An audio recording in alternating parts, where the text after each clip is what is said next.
Perre antik kenti Malatya ile Samosat arasında yer alan bir kent olduğundan dönemin geçiş yolu üzerinde olmasından dolayı jeopolitik anlamda önemli bir konuma sahiptir. Kent geç Roma haritasında gözlenebilmektedir. Ayrıca Perre antik kentinde 2001 ve 2009 yıl arasında yaptığımız kazılarda da nekropol alanını ortaya çıkardık. Bu nekropol alanında sosyal statülerine göre oda mezarlar ve hipojen mezartasında mezarlar tespit edildi. Roma çeşmesinin olması, Malatya'da gelen yolcular, kervanlar ve askerler burada konaklamaktaydı.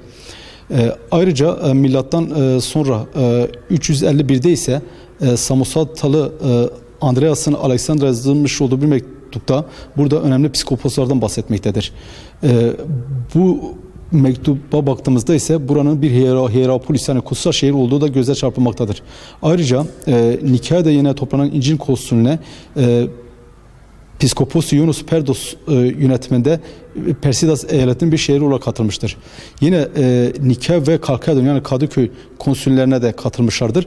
Milattan sonra 451 yılında ise Kalkedon yani Kadıköy konsülünde Piskopos Anastasios'un yolsuzluk yaptığı gerekçesiyle yerine Sabastaniasus'un atandığı gözlenmektedir. Kent milattan önce 1. yüzyılda kullanılmaya başlanılmış. Bizans döneminde de önemli yitirmiştir. Bir kızım bronz bilezik, cam bilezik ve kandil, mezar buluntuları ortaya çıkarıldı. Dönemin halkı bugün hala surların kuzey batıda bulunan surlardan dolayı bugünkü köyün hemen olmuş olduğu alanda yaşamaktaydı.